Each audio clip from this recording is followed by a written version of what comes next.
여러분, 혹시 민주주의와 자본주의는 떼려 해도 뗄 수 없는 사이라는 것을 아시나요?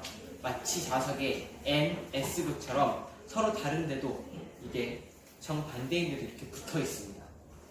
민주주의는 사람들이 소득을 재분배해서 평등한 사회를 만드는 체제이고요. 자본주의는 이게 돈에 의해 돌아가는 시장 체제입니다. 저는 사실 민주주의가 그냥 시민들이 투표하는 시민들의 사회인 줄로만 생각했습니다. 근데 이게 다가 아니더라고요. 그냥 둘 다 돈 얘기더라고요. 사실 저는 예전부터 이 세계에 불만을 가지고 있었습니다. 아버지가 힘들게 일하시는 걸 볼 때면 부익부 빈익빈이 계속 생각이 나더라고요. 정부도 민주주의도 자본주의를 막지 않았습니다. 옛날엔 100원이던 게 지금은 500원이나 1000원이 되었습니다. 실제로 쫀쫀이는 옛날엔 200원이었는데 지금은 700원입니다. 이 500원 차이 때문에 저는 매우 화가 납니다. 이제 돈이 제 기분까지 조종을 하는 것이죠. 그냥 모든 것이 돈에 의해 움직이는 것이 싫었습니다. 근데 자본주의 수업할 때 재영형이 자본주의는 막을 수 없습니다 라고 계속 그러니까 뭔가 희망을 품지도 못했습니다. 진짜 자본주의는 못 막는 괴물이 아닐까 하는 생각이 들었을 정도죠. 결국 이 세상은 보이지 않는 손에 의해 조종이 되겠구나 하는 불행한 생각을 품게 되었습니다. 근데 이번에 민주주의 수업을 하면서 깨달았습니다. 어쩌면 가능할지도 모르겠다는. 저는 사실 나서거나 용감하게 행동하는 것을 잘 못합니다. 저는 살짝 소심한 성격이고 내성적인 성격이 있어가지고 그레타 툰베리처럼 막 행동하지 못합니다. 지금은 시국이기도 하고 나이도 투표를 못하긴 하지만 그래도 SNS나 인터넷으로라도 사람들에게 이 사실을 알려가지고 더욱더 이 사회, 조금이라도 이 사회를 나아지게 만들 수 있지 않을까 하는 생각이 듭니다. 결국 민주주의는 시민들에게 달려있고 저는 제발 시민들이 좋은 정보를 받고 이 사회를 뒤집었으면 좋겠다는 생각이 듭니다. 이상입니다. 기아에 걸린 배고픈 아이에게 정부가 보조금을 주는 것은 당연하다고 생각하실 겁니다. 그러니까 즉 약자에게 도움을 주는 것은 어떻게 보면 당연하다는 얘기겠죠? 그런데 돈은 그렇지 않습니다. 돈은 약자를 배려하지 않고 배척하죠. 그래서 약자들이 그에 대항해서 만든 것이 저는 민주주의라고 생각합니다. 민주주의는 돈이 없는 사람에게도 똑같은 권리를 제공합니다. 제가 성인이 되었을 때 물론 술, 담배를 하진 않을 거지만 할 수 있는 권리가 생기죠. 하지만 그것보다 더 중요한 것은 투표권입니다. 사회에서는 먼지 같은 사람도 부자와 똑같은 한 표를 행사할 수 있다는 것. 이것이 약자의 민주주의라고 저는 생각했습니다. 하지만 우리나라의 민주주의는 여기서 끝입니다. 투표 하나 빼면 아무것도 없다는 뜻이죠. 성인이 되어 투표권을 얻어도 소득 재분배가 되는 것도 아니고 그렇다고 양극화가 나아지는 것도 아닙니다. 심지어 요즘엔 교육 불평등의 양극화는 점점 더 심해지고 있죠.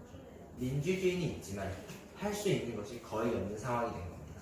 현재 상황이 이런데 미래로 가게 되면 민주주의는 점점 더 권리가 축소되고 자본주의에게 먹혀갈 것입니다. 지금은 그래도 대통령도 탄핵을 할 수 있고 정당 세 가지는 되지만 물론 굉장히 이제 2가지로 좁혀지기 직전이지만 나중에는 정말 저희가 할 수 있는 것이 거의 없게 될지도 모릅니다. 그런데 그렇다면 저희가 할 수 있는 것은 무엇이 있을까요? 그걸 생각해보면 굉장히 암담한 것이 투표 말고는 딱히 할 수 있는 게 찾아봐도 잘 없습니다.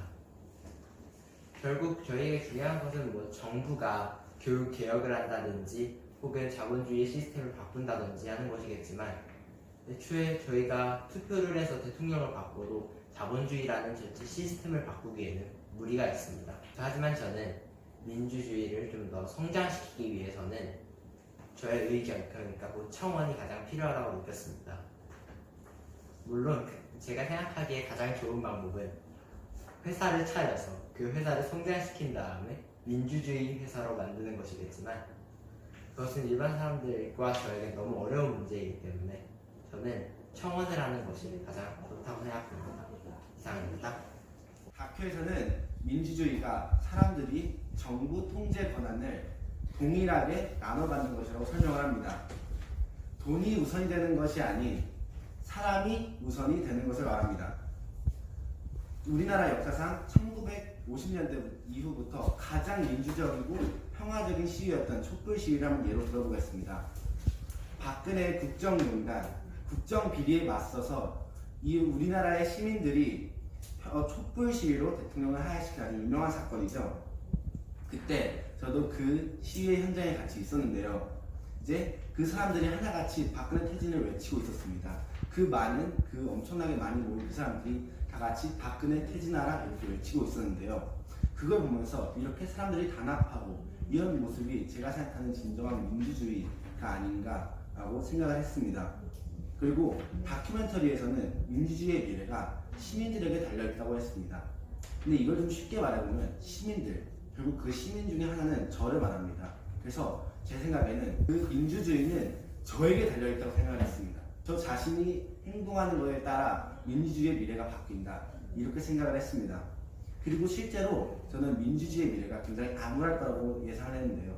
왜냐하면 지금만 봐도 이 동결체제, 보수당과 진보당 두 개가 계속해서 대립하고 화합점을 찾지 못하고 점점 더 서로 멀어져 가고 있지 않나요? 그래서 저는 이런 동결체제는 계속 유지될 것이고 같이 화합해서 좋은 방향으로 가는 대신 점점 서로 멀어질 거라고 생각을 합니다. 사실 원래 고대 그리스 민주주의는 의견 공유에서 시작을 했습니다.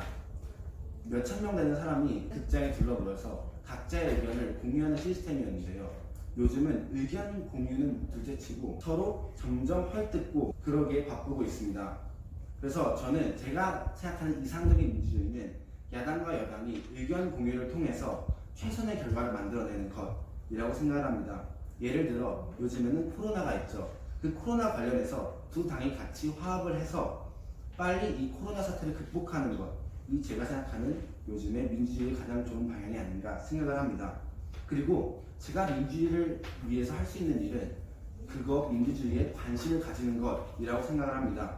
관심을 가지고 저는 아직 청소년이기 때문에 투표를 하지 못하죠. 그래서 주변 사람들에게 최대한 투표를 하라고 독려를 하는 것이라고 생각을 합니다. 제 의견은 다른 사람에게 서슴없이 말할 수 있는 것, 이런 힘을 길러야 된다고 생각을 했습니다. 이상입니다.